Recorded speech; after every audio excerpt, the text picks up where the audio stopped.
वन्नु सौदंसी मोहावीराय परमेष्ठि वंदे तुति जगवंदा भवजीवे प्रणानं दंसन सम्मं चारितं सोहि कारणं ते सिं मोक्षाराहं चारितं बाहुरं वोच्छे वीतराग सर्वज्ञ वंदो मनवचिका चारित धर्म बखान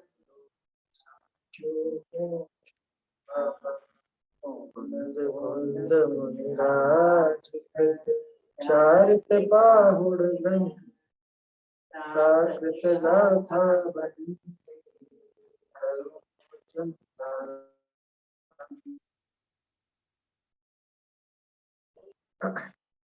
कुंदाचार्य देव विरचित चारित्र पाहुड़ ग्रंथ है।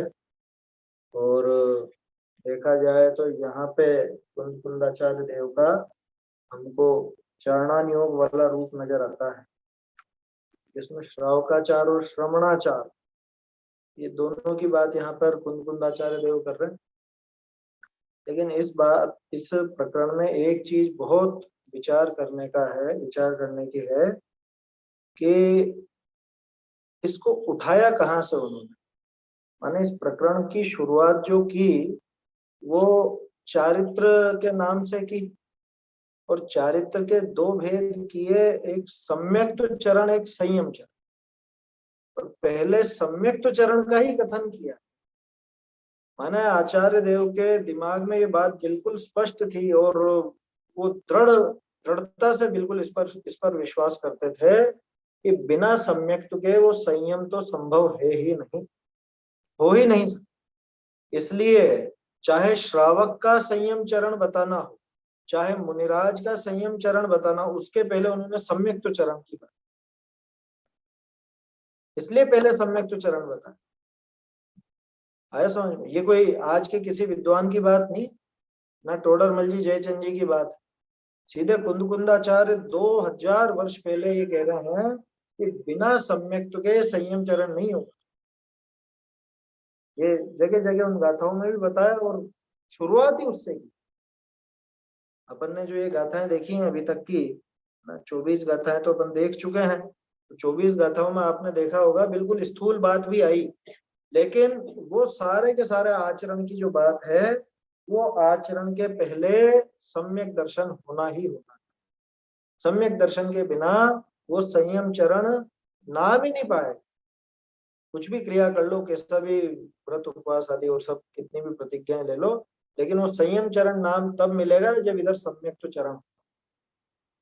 तो सम्यक्त चरण की बात की, उसके बाद फिर संयम चरण की बात है। तो संयम चरण भी दो स्टेप में बताया। एक तो कमजोर जीवों के लिए, अपने जैसे जीवों के लिए ये श्रावक का सागार का संयम चरण, और फिर आगे मुनिराज की बात तो अभी आगे आएगी, अभी तो श्रावक की बात कर रहे हैं। तो उस संयम चरण में भी अणुव्रत, गुणव्रत, शिक्षाव्रत इत्यादि ये सब उसके संयम चरण में शामिल। पहले तो 11 स्थान बता दिए, 11 स्थान होते हैं और उन 11 स्थानों में ये व्रत चलते हैं। हालांकि इन व्रतों के साथ साथ और भी चीजें जुड़ती जाती हैं आगे आगे, लेकिन प्रारंभिक भूमिका से ये व्रत आ जाते हैं उस प्रतिमा की भूमि। फिर उन्हीं में और ज्यादा विस्तार और ज्यादा विशेषताएं आती जाती। अणुव्रतों की चर्चा कल अपन ने की थी। अहिंसा अणुव्रत, सत्य अणुव्रत, अचौर्य अणुव्रत, ब्रह्मचर्य अणुव्रत और परिग्रह परिमाण। ये 5 अणुव्रतों की अपनी चर्चा कल हुई थी 24वीं गाथा में। एक बार वो गाथा बोल लेते हैं, उसके बाद फिर गुणव्रतों की चर्चा देखेंगे। धूले तस काय वहे, धूले मोशे अदत्त धूले,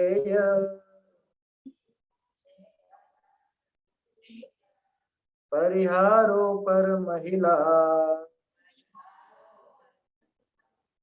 परिग्रहारंभ परिमाणम,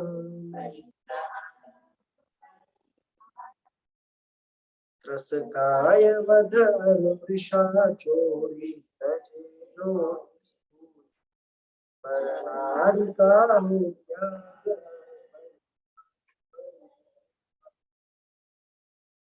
गाथा बिल्कुल सरल थी और जो प्रचलित प्रकरण है ऐसी गाथा थी, आसानी से सब समझ में आ जाए।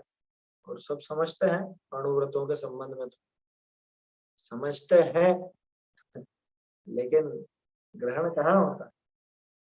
तो उसका ग्रहण भी वहां हो कि जहाँ सम्यक दर्शन पहले। अभ्यास तो करते ही रहना, अभ्यास तो चलेगा, है समझ में। देखो कई बार ऐसा लगता है कि ये जो अपने जैनत्व की निशानियां हैं, जैनत्व की निशानी तो है ये सब चीज, 5 पापों से बचने की और ये सब, इनको कुछ लोग ऐसा समझते हैं जैसे कुछ पिछड़ी सी बात। इनका पालन करता हुआ दिखे, इनका सेवन करता दिखे तो उसको तो कुछ ऐसा समझते हैं कि ये गुजरे जमाने का व्यक्ति, ये पिछड़ा है थोड़ा। अरे देखो स्टेटस तो मेंटेन करके रखना, और उस स्टेटस को बनाए रखने के लिए ये सारे व्रत, जो यहाँ तो व्रत नाम है, अपन व्रत नहीं कहें, बाकी व्रतों की प्रैक्टिस जो है, उस प्रैक्टिस को भी वो बिल्कुल उसका पालन नहीं करता। उसको ऐसी निगाहों से देखा जाता है कि अरे तो भैया जी है, ये तो भैया जी है, या ये तो दीदी है, या ऐसा है वैसा। और वो भैया जी और दीदी जी मतलब थोड़े से पिछड़े, मॉडर्न नहीं है। मॉडर्न, मॉडर्निटी कहाँ पर होती है? आधुनिकता कहाँ पर होती है? बाहर की चीजों में कि दिमाग में, विचारों में मॉडर्निटी होती है कि ये बाहर की वेशभूषा या फालतू के दिखावे में कहाँ होती है? और जिनके दिमाग में अब क्या कहें, भूसा भरा हो ना, उसको ही ऐसा लगेगा कि बाहर से दिखाया जाता है। मॉडर्न होना ये बाहर की चीज है, आधुनिकता ये तो बाहर से होती है। जबकि वास्तविकता देखी जाए तो मॉडर्न तो वो है जो एकदम अपने विचारों को संतुलित रखता, दिमाग से सोचता है। चली चलाई बात को पुल में चली आ रही है, परिपाटी जो चली आ रही है उसके अनुसार काम नहीं करता, विचार करता है, और विचार करके जो ठीक लगता है वो करता। टोडरमल जी ने दिया ना जवाब, तुम तो नई रीति चलाते हो, ऐसा ऐसा किसी से कहा ना। तो नई रीति चलाते हो ये प्रश्न जिसके लिए खड़ा किया गया वो वास्तव में आधुनिक। मैं वो बात नहीं कह रहा हूँ कि वो आधुनिक है, मतलब नई रीति चलेगी कि पुरानी चलेगी। वहां तो जवाब तो ये है उसका कि पुरानी ही रीति है वास्तव में, बीच में तो गड़बड़ हो गई थी, उस गड़बड़ को सुधार करके और फिर से जो सही रीत थी वह रीत चलाई, तो उसने कोई नया नहीं चला दिया, ये जवाब है उसका। लेकिन जिसके लिए प्रश्न खड़ा किया गया वो व्यक्ति ऐसा है कि वो प्रचलित धारा के विरुद्ध बोला, वो प्रचलित जो विपरीतता चल रही थी उस विपरीतता के विरुद्ध बोला, तो वास्तव में वो आदमी है, समझ, वो है मॉडर्न। और ये जो बिल्कुल लकीर के फकीर बने बैठे रहते हैं, हमारे बाप दादा ऐसे थे, वो तो ऐसे ही करते थे, हमारे बड़े बूढ़े मूर्ख थे क्या है, या हमारे ये समाज में ऐसा होता रहा, सब मूर्ख ही क्या? किसी में कुछ दिमाग तो होगा ना कि तुम ही एक समझदार हो। तो ये जो लकीर के फकीर बने रहे ना, ये समझदारी नहीं। अच्छा, और लौकिक में दूसरी चीजों में तो खूब दिखावा करता, और यहाँ पे बिल्कुल रूढ़िवादी हो जाता, जबकि विचारों में ही चाहिए आधुनिक। और आधुनिकता क्या है वास्तव में? कोई आधुनिक आधुनिक कुछ नहीं होता, वो तो विचार करे और जो सत्य हो उसको अपनाए, सीधी सी बात। चाहे परिपाटी कैसी भी चल रही हो, चाहे कुछ भी बात। ये तो एक विकल्प आ गया मुझे कि ये अणुव्रत आदि, या अभी अपन देख रहे हैं गुण व्रत, शिक्षा व्रत, इनकी बात करेंगे तो इनमें बहुत से लोग ऐसे सोचते हैं, या तो थोड़ा अध्यात्म पढ़ के भी नाक भौं सिकोड़ते हैं, अरे ये क्या क्रिया क्रिया क्रिया की बात है? अरे भाई लेकिन ये भूमिका होती है कि नहीं होती है? सम्यक दर्शन जिसको होगा उसके बाद फिर आगे ये भूमिका आएगी या नहीं आएगी? सम्यक दर्शन करने वाला या सम्यक दर्शन जिसको हो भी जाएगा तो क्या वो इन चीजों से दूर भागेगा? बल्कि वो तो इनका अभ्यास करेगा और आगे बढ़ेगा। क्योंकि पहले भी अपन देख चुके हैं, है ना, वो जो गाथा लिखी थी ना, संखेज संखेज, है कि पहले वो जितनी निर्जरा करता है वो तो हो गई, अब आगे किससे बढ़ेगा ये काम, कि आगे तो संयम से बढ़ेगा,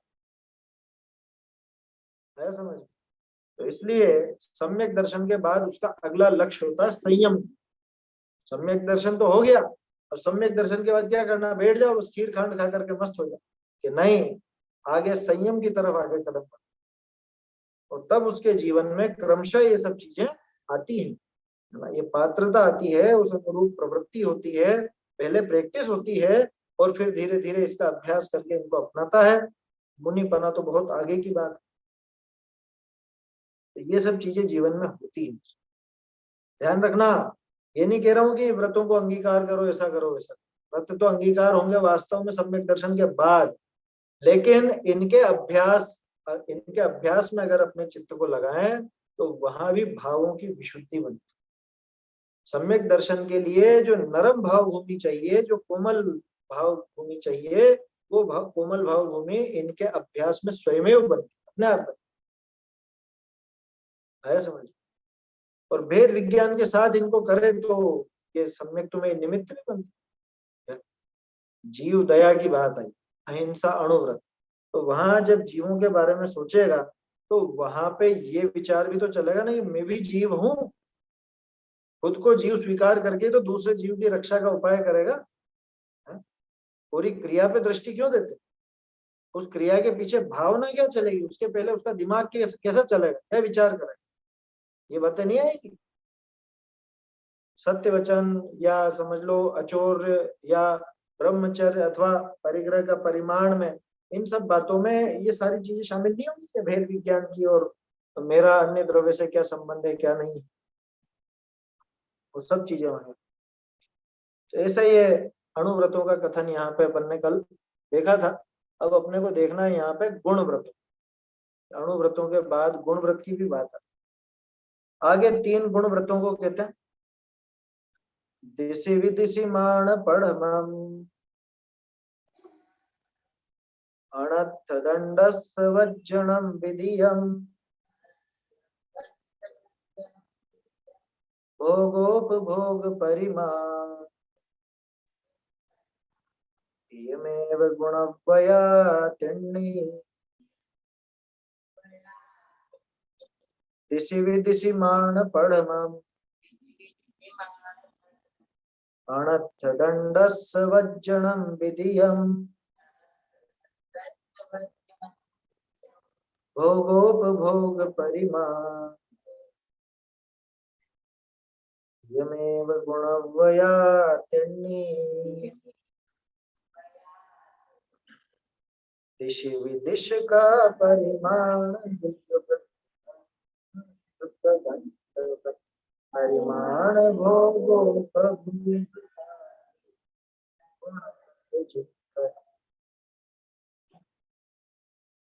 देखिए दिशि विदिशि मान, दिशि माने दिशा, विदिशि माने विदिशा। दिशा और विदिशा का मान, मान माने परिमाण, सीमांकन। दिशा किसको कहते हैं, दिशा और विदिशा। 6 ढाला में आपने पढ़ा होगा, दश दिशि गमन प्रमाण ठान अन सकल निवार, पूर्व पश्चिम उत्तर दक्षिण, ये 4 तो दिशाएं। और ईशान वायव्य आग्नेय नैऋत्य और ऊर्ध्व और अधो, ऐसी 6 विदिशाएं। जैसे 4 ही विदिशा होती है और ऊपर और नीचे का तो अपन उसमें जोड़ करके बोल रहे, 4 दिशाएं और 4 विदिशाएं, ऐसे 8 दिशाएं भी कहलाती।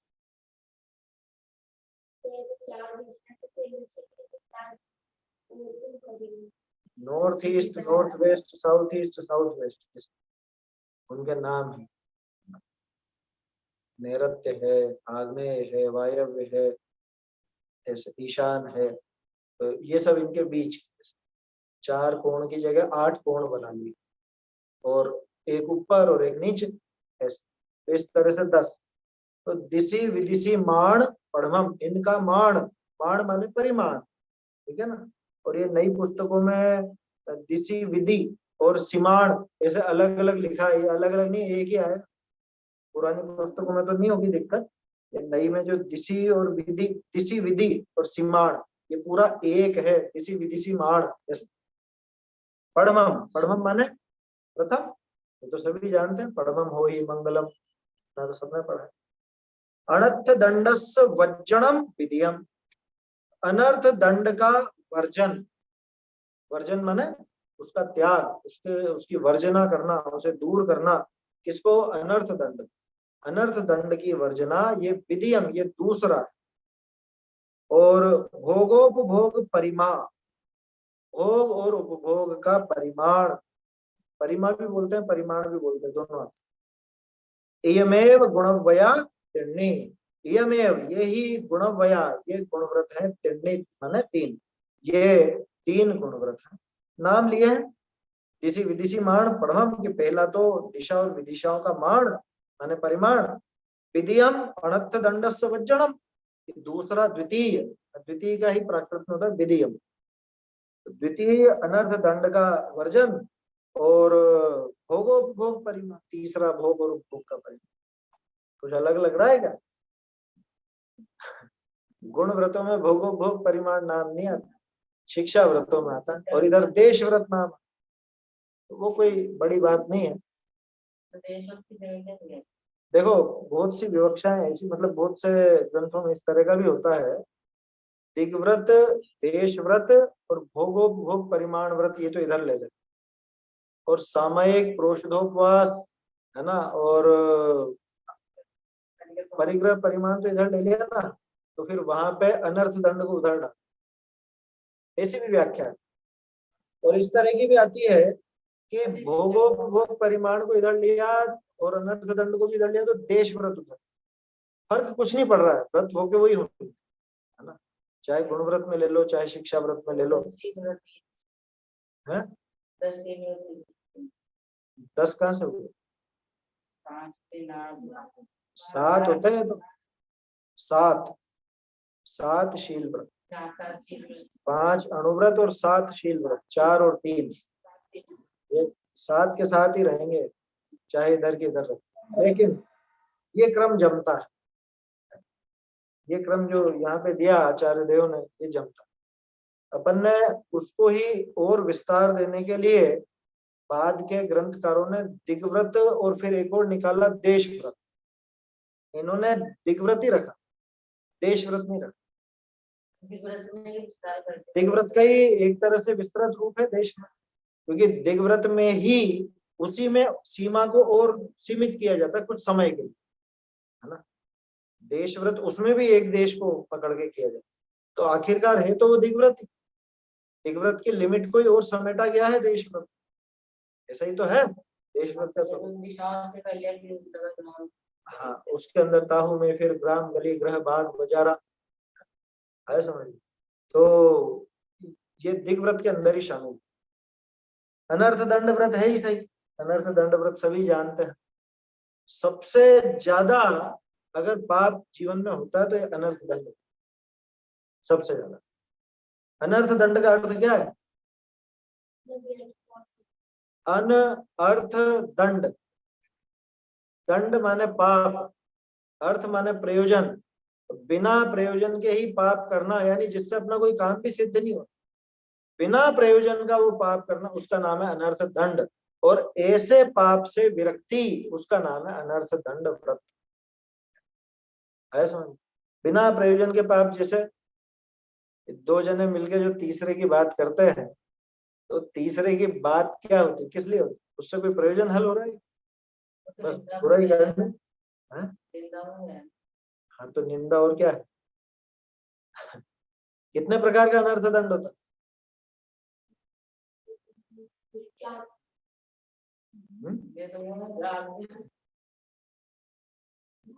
देखिए, अनर्थ दंड होता है 5 तरह का, 5 प्रकार का अनर्थ दंड होता है।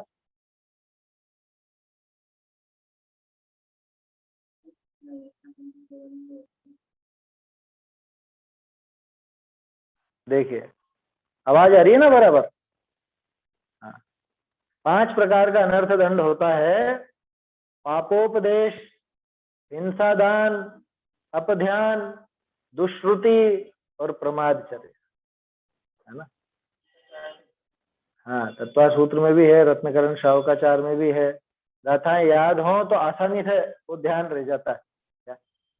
पापोपदेश, हिंसा, दाना, पध्यान, दुष्श्रुति, पंच, ऐसा करके, और उसमें प्रमादचर्या और जोड़ करके, ऐसे ऐसे श्लोक हैं या सूत्र हैं, उनसे जैसे बने वैसे याद कर।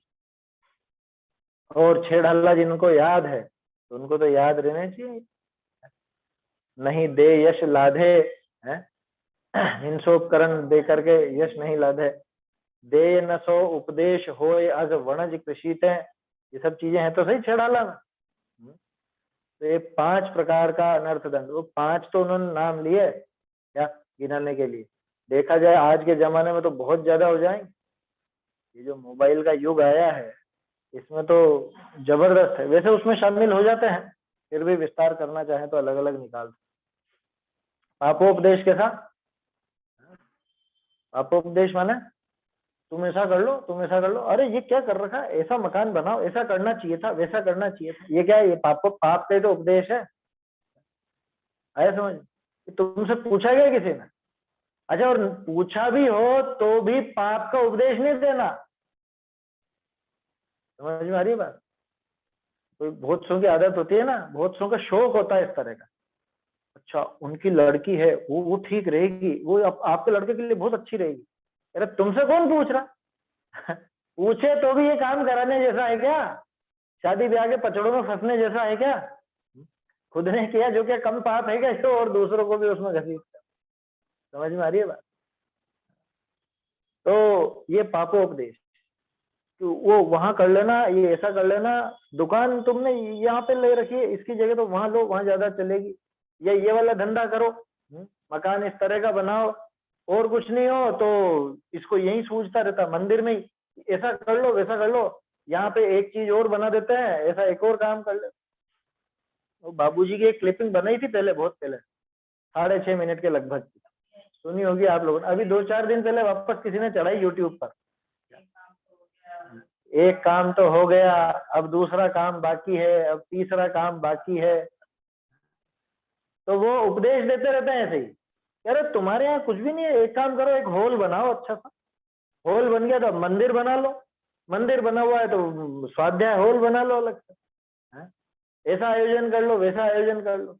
ये कोई पाप का उपदेश है कि? पाप का उपदेश तो नहीं है, लेकिन जो उसका काम चल रहा है बढ़िया, जो स्वाध्याय वगैरह सब कार्य बिल्कुल कोई परेशानी जिसमें नहीं आ रही है, उसमें अलग से व्यवधान क्यों खड़ा करना? बात समझना, अन्यथा मत ले जाना। किसी कार्यक्रम की या उसकी मना नहीं है, लेकिन बिना बात ही उछल कूद क्यों करना चाहता है? शांति से अगर काम चल रहा है तो पूजा में बाधा नहीं आ रही, दर्शन में बाधा नहीं आ रही, स्वाध्याय में बाधा नहीं आ रही, बिल्कुल क्या कहें, उसमें निर्बाध रूप से पूरी तरह वो कार्य हो रहे हैं, और फिर भी और बहुत दिन हो गए कुछ करा नहीं, कुछ कुछ तो करें, कुछ कुछ तो करें। इसके दिमाग में थोड़ी सी खलबली सी चलती रहती है ना, खुद करता है या दूसरों को उपदेश देता, धर्म के क्षेत्र में आकर के। अच्छा फंड नहीं है तुम्हारे यहाँ, फंड नहीं है तो पंचकल्याण करा लो, बोलो ये काहे का उपदेश? गंभीरता से विचार कीजिएगा, है ना, कोई आक्षेप या आरोप नहीं है, लेकिन विचार कीजिए, इस तरह की बातें भी की जाती। फंड की व्यवस्था नहीं है तो एक काम करो, ऐसा आयोजन कर लो, वैसा आयोजन कर लो। धर्म के नाम पे तुम फंड की बात करते हो या फंड इकट्ठा करना चाहते हो, फंड का करोगे क्या ये तो बताओ? क्या करना चाहते? जिसकी आवश्यकता हो तत्काल कहे, और जैसी जरूरत हो तो लोगों का भाव होगा तो अपना आ जाएगा, उसमें क्या दिक्कत है ना? बात थोड़ी सी अटपटी लग रही होगी और विपरीत भी लग रही होगी, लेकिन गंभीर ये उपदेश धर्म का कहाँ हुआ? कह रहे हम तो आयोजन की कह रहे हैं, धार्मिक आयोजन की। धार्मिक आयोजन नहीं है प्रयोजन तुम्हारा, प्रयोजन तो उसके पीछे पैसा इकट्ठा करना। और अगर पैसा इकट्ठा करने के लिए धर्म का काम करता है, पैसा इकट्ठा करने की भावना से, तो ये तो पहले ही पाप लेकर के बैठा है मन में। क्या पहले ही मन में पाप लेके बैठा है ना इसका? अपन ने वो देखा तो था सत्ता स्वरूप में, इसको तो इसका प्रयोजन प्यारा है, जिन देव प्यारे नहीं है। ऐसी बात आई थी ना, कल या परसों ही तो आई थी। जिन देव प्यारे नहीं है इसको, इसको धर्म प्यारा नहीं है, इसको अपना प्रयोजन प्यारा है, इसकी नजर में पैसा है, बोलो, या पद है या प्रतिष्ठा, जो भी दिखाना चाहता। खैर थोड़ा ये विषय अलग हो गया, यहाँ तो बात है पापोपदेश। पापोपदेश एक अनर्थ दंड है, बोलो। वो उपदेश देने से, और भारत में तो बहुत बड़ी बीमारी है, बिना मांगे सलाह देने वाले हजारों मिलते हैं ना, है? विदेश के लोग थोड़े समझदार है इस मामले में, उनको कोई लेना देना नहीं, आपको जो करना है करो, वो फालतू के पचड़े में बीच में अपनी नाक नहीं घुसा। तो ये तो पाप का ही उपदेश देता। अच्छा तुम इस तरह से बनाते हो ये सब्जी, इसमें एक काम करना, ये डालना, ये इस तरह से और करना, और अच्छा होगा, और बढ़िया बनेगी, ऐसा होगा। ये क्या है? ये पाप का उपदेश नहीं है तो क्या है? भाई उसको अभक्ष छोड़ने का उपदेश दो तो बात अलग। अभक्ष छोड़ने की बात कहो, धर्म मार्ग में लगने की बात कहो, ऐसा उपदेश दो तब तो जमता। स्वाध्याय का उपदेश दो तब तो जमता। ईमानदारी से विचार करके देखें कि अपने रिश्तेदारों से जब हम फोन पर बात करते हैं तो उसमें कितनी बार हम स्वाध्याय की बात करते हैं, या कितनी बार प्रेरणा देते हैं। पूछते हैं ना, और क्या हाल चाल है, क्या कर रहे हो आजकल, है कहाँ कहीं घूम घूम के आए कि नहीं आए। कभी कोई ये पूछता है कि कौन सा ग्रंथ पढ़ रहे हो, आई की स्वाध्याय चल रही है, स्वाध्याय चल भी रही है कि नहीं चल रही है। इस तरह की बात नहीं करता तो वो वास्तव में रिश्तेदारी कहाँ निभा रहा है। यार जो कोई अपने कहने से कोई करेगा क्या, अपनी कोई सुनेगा क्या? अरे तो जब तुम्हारी नहीं सुनेगा तो बाकी बातें भी क्यों सुना रहे हो फिर? यही बात समझ में। जब वो तुम्हारी ये बात नहीं सुनते तो बाकी बातें भी क्यों सुनानी फिर? क्यों घंटों घंटों तक बात करना? अगर अपने को स्वाध्याय की बात नहीं करनी है, मतलब अपन उसमें ये बहाना ढूंढते हैं कि हमारी कोई सुन रहा है क्या, कोई मान रहा है क्या, नहीं मान रहा तो दूसरी बात भी मत करो, वो भी क्यों मानेगा? गंभीरता से विचार करने की बात। पापोपदेश अनर्थ दंड का बहुत विस्तार है, जाने कहाँ कहाँ हम व्यर्थ में पाप कमाते रहते हैं, फालतू के उपदेश दे देगा कि तुम ऐसा कर लेना, तुम वैसा कर लेना, वो सब उपदेश। दूसरा हिंसा दान। हिंसा दान, हिंसा दान माने हिंसा के जो उपकरण हैं उनको दे देना। ये नहीं हमने दिया थोड़े ना, हमने तो उनके काम था इसलिए दिया था बस, उसी का ही नाम है हिंसा दान। गिफ्ट देना तो है ही सही, जिसमें अब हमेशा उसके पास रहेगा, और दूसरा काम पड़ा उनके और वो इसलिए लेकर के गए, वो सारा हिंसा दान, अनर्थ दान। आपके क्या काम आ रहा है वो ये बताओ। उसको तो आलू बाफने के लिए, अरे कुकर दे देना, हमारा छोटा कुकर वो खराब हो गया थोड़ा, क्या, या लाइटर दे देना, लाइटर खराब हो गया, या वो किसनी दे देना, क्या क्या बोलते हैं उसको, चिप्स के लिए, है वो सब चीजें होती है ना। तो क्या है कि नहीं नहीं वो आलू प्याज थोड़ा खाते हैं, वो तो नहीं खाते। अरे नहीं भी खाते तो पाप का ही काम करना है, उसमें कौन सा धर्म का काम होना है, पुण्य थोड़े ना लगने वाला है उसको। और ये इसका क्या काम सदना है, इसका तो लौकिक काम भी नहीं सदना उसको, देने से इसका क्या लौकिक कार्य सदना है। तो लौकिक कार्य जहां पर नहीं सदता, अपना कोई प्रयोजन, ना लौकिक ना पारलौकिक, कोई प्रयोजन जहां पर हल नहीं होता, और फिर भी ये ऐसी वस्तुओं को दे देता है, हिंसा दान नामक अनर्थ।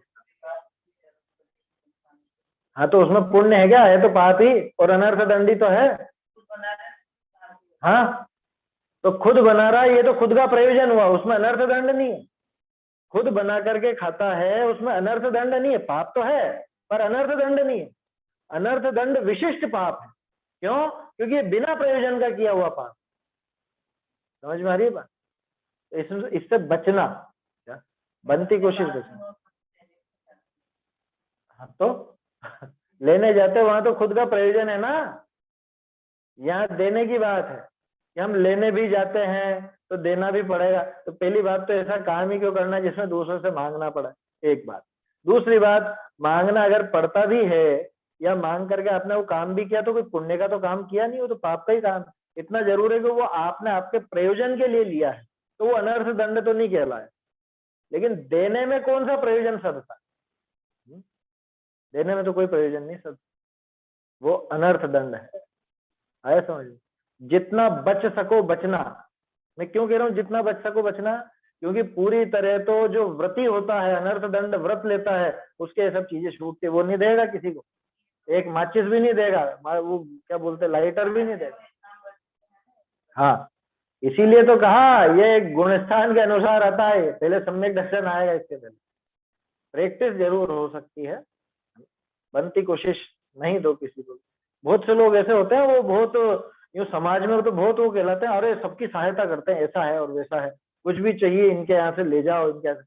उसको पता नहीं है कि कितना अनर्थ दंड कमाते हैं। सोचो तो सही, कह रहे नहीं ये तो समाज के सहयोगी हैं, प्रत्येक जीव का सहयोग करते हैं, किसी को कुछ भी चाहिए दे देते हैं। दे देते हैं, वहां इसको लगता है कि मेरे तो यश बढ़ रहा है, यश वश क्या बढ़ रहा है, उधर अनर्थ दंड जबरदस्त कमा रहा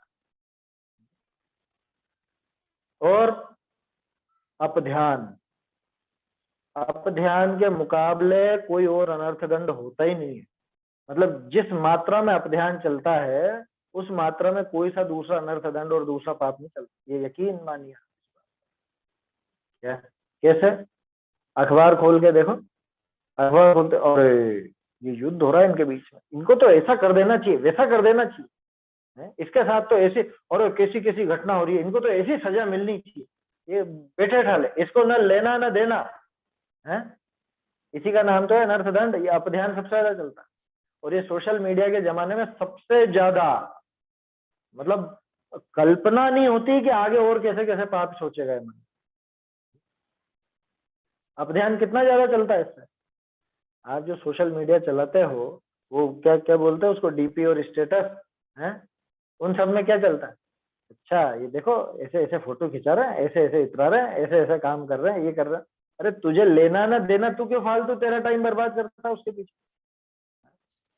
और दूसरे दूसरे व्यक्ति की देख रहा है, खुद की फोटो देखे तो समझ भी आए, दूसरे की देखता रहता दिन भर, इसने क्या भेजा, इसने क्या करा, इसने कैसा फोटो खिंचाया, ये कहाँ घूमने गया या गई है, या और ये किसके साथ है, ये कब मिल गए आपस में, इनके साथ इनका तो झगड़ा था आपस में, ये वापस क्यों बोलने लगे। अरे तुझे क्या लेना देना है। ये अपध्यान, भयंकर अपध्यान है। आया समझ में। देखो अगर इन चीजों से सुरक्षित रहना है ना, तो ये एक तो कैमरे का इस्तेमाल ही बंद कर दो बिल्कुल। क्या कैमरे का इस्तेमाल माने खुद के फोटो खींचना और ये चढ़ाना और ये सब, और दूसरे के वो देखते रहना, क्या बोलते हैं स्टेटस, और ये बंद कर दो, नियम ले लो कि काम ही नहीं करना ये।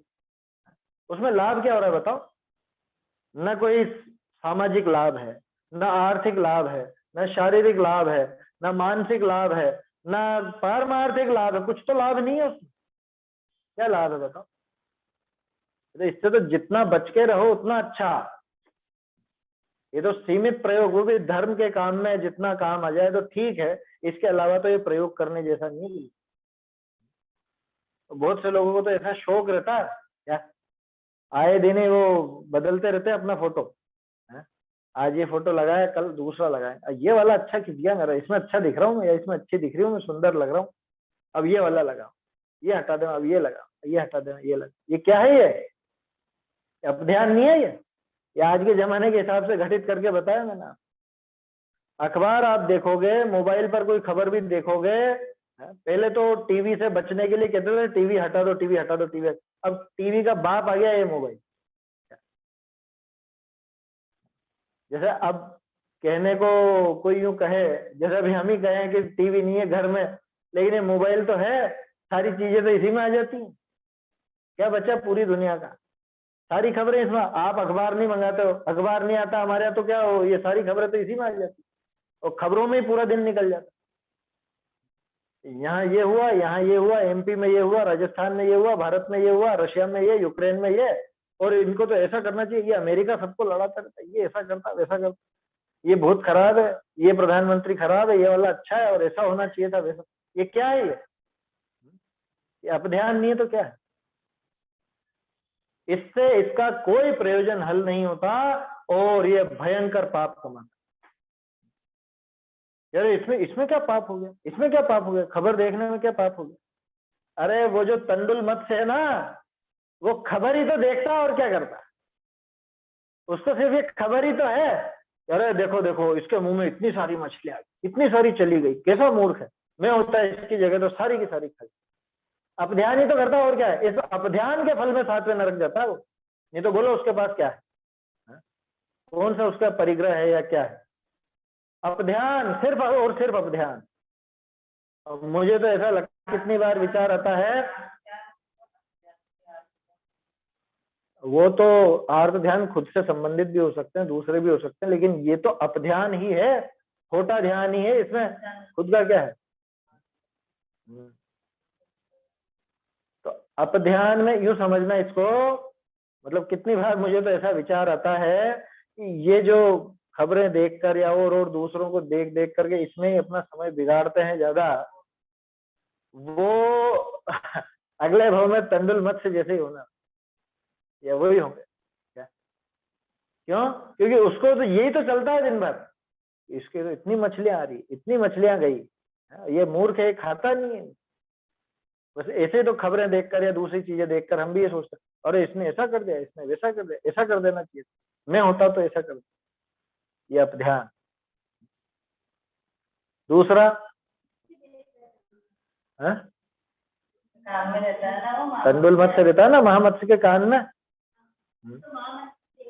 हाँ वो वही है, उसको पता है कि महामत्स्य के मुंह में, अब इतना बड़ा मुंह, तो उसके अंदर तो मतलब अपना ये हाथ के बराबर का बहुत बड़ा होता है, उसमें उसमें कितनी सारी मछलियां छोटी छोटी और दूसरे जीव जंतु सब आते हैं।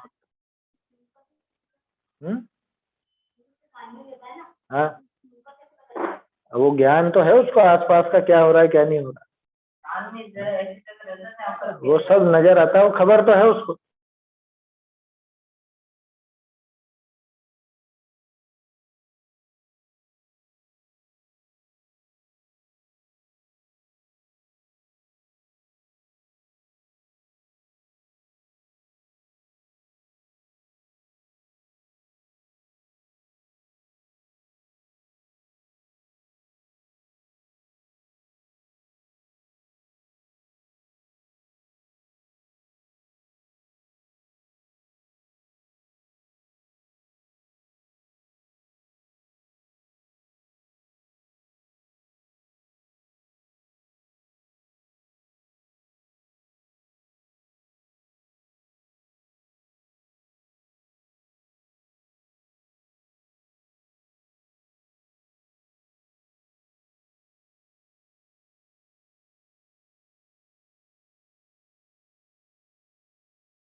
आवाज आ रही है बराबर?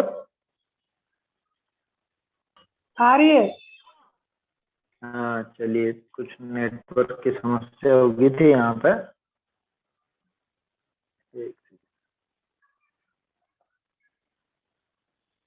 क्या बात कर रहे थे अपन? दुष्श्रुति की। दुष्श्रुति में दूसरे का बुरा सुनना है ना। देखो पापोपदेश में तो बुरा कहना था है ना, विपरीत उपदेश देना था, और इसके अंदर क्या है, इसमें बुरा सुनना। इसमें जो हमारी दिन भर बातें चलती हैं दूसरों से, किसी और व्यक्ति के संबंध में बातें करते हैं, वो सब दुष्श्रुति में जाता है। अब दुष्श्रुति का अर्थ सिर्फ सुनने से मत लगाना, खास तौर पर आज के जमाने में। बुरा देखना, बुरा सुनना, बुरा कहना, वो सब चीज कहना तो पापोपदेश में आ जाएगा, खोटे उपदेश में आ जाएगा। और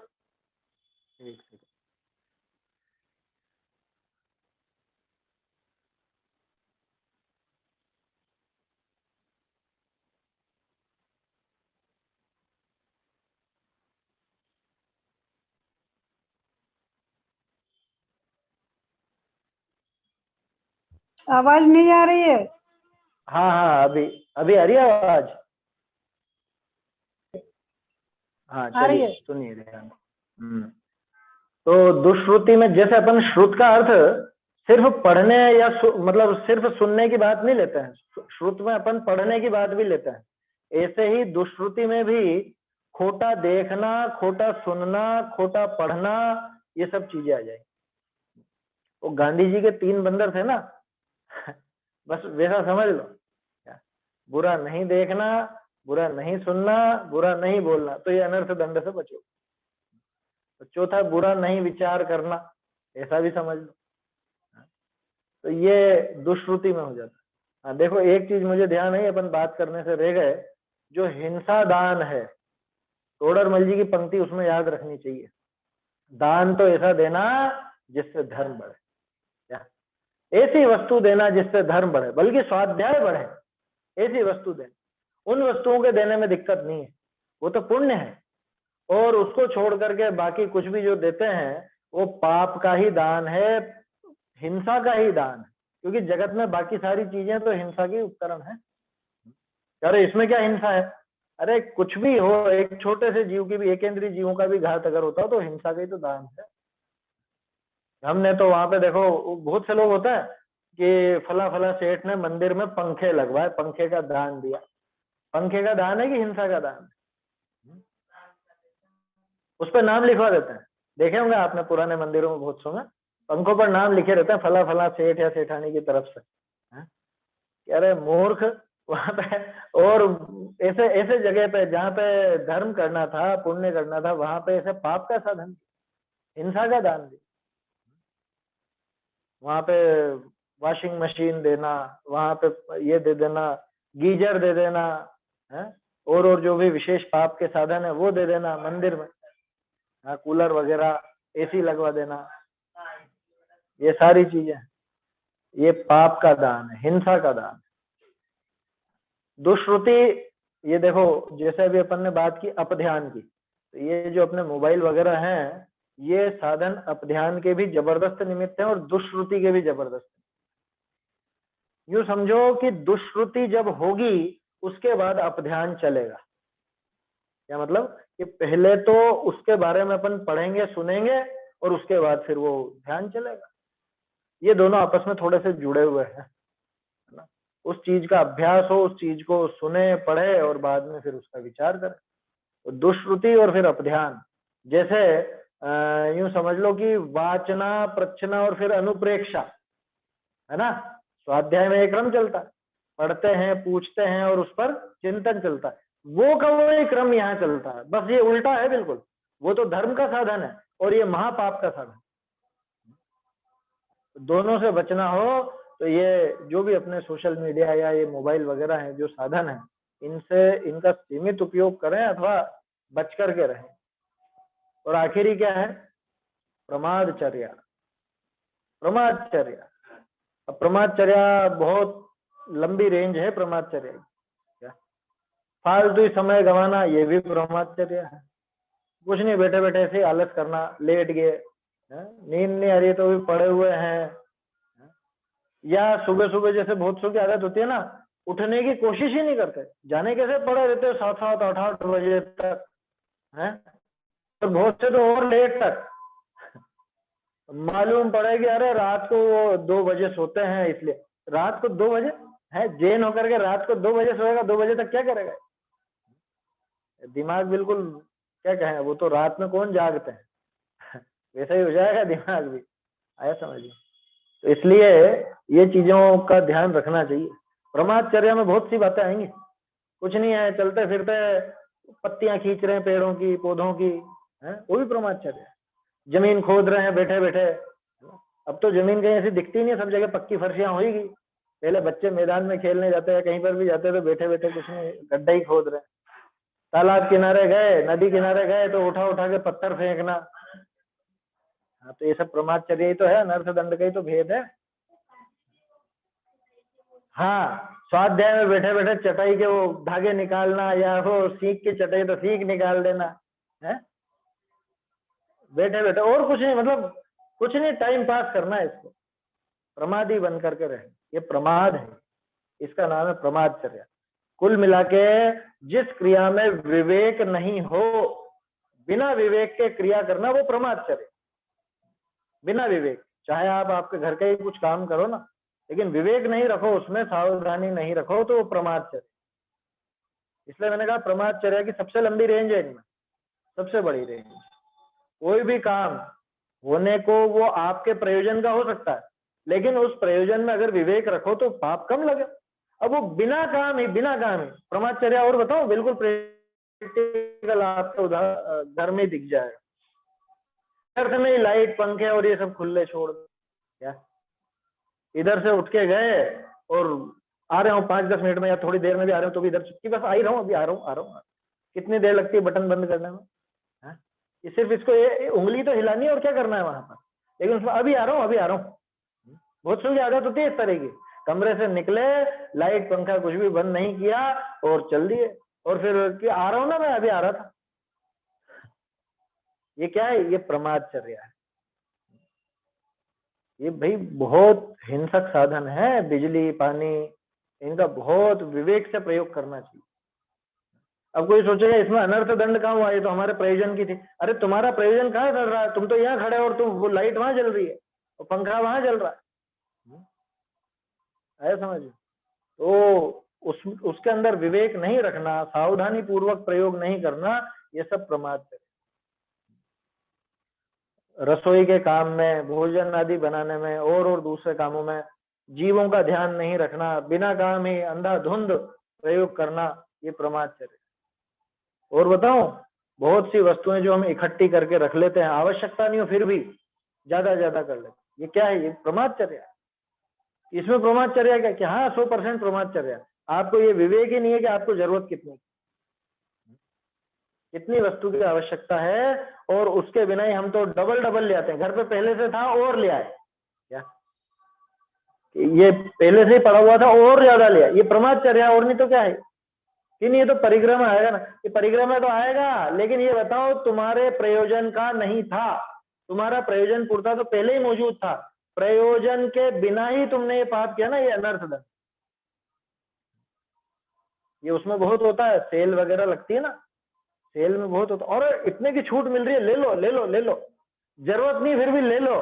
क्या मेला लगा, मेले में सेल है, या अब तो मेले वेले के तो गए जमाने, अब तो वो है मोबाइल पर, क्या अमेजन और वो जो क्या चलते हैं सब, उसमें से। और देखो इस पे इतनी छूट है, अगर अपन इससे यूं लेंगे ना, इतने का और ले लेंगे सामान तो इतनी छूट मिल जाएगी।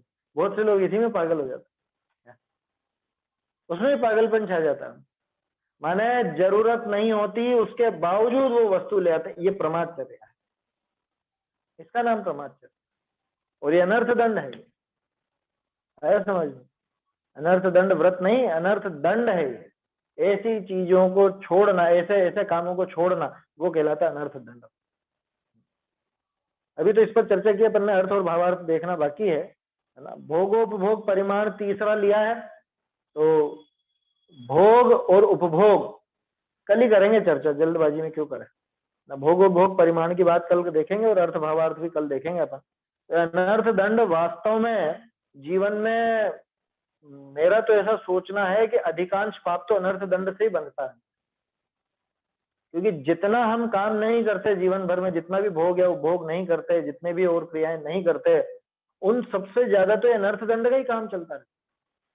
चाहे वो अपध्यान हो, चाहे पाप का उपदेश हो, चाहे दुष्कृति हो, चाहे प्रमादचर्या हो, चाहे हिंसा का दान हो, ये होता ही जीवन में बहुत ज्यादा होता है।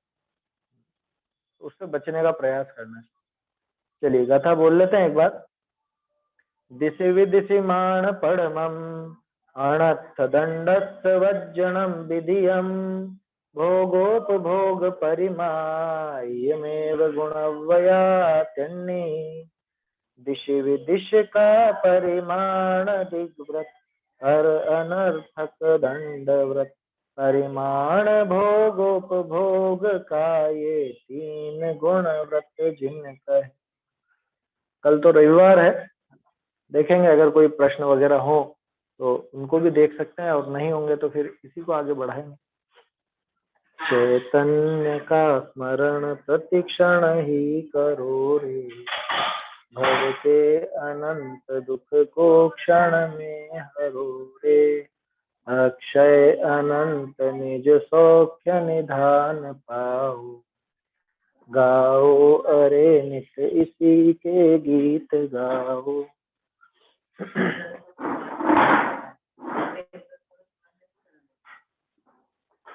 जिनवाणी स्तुति।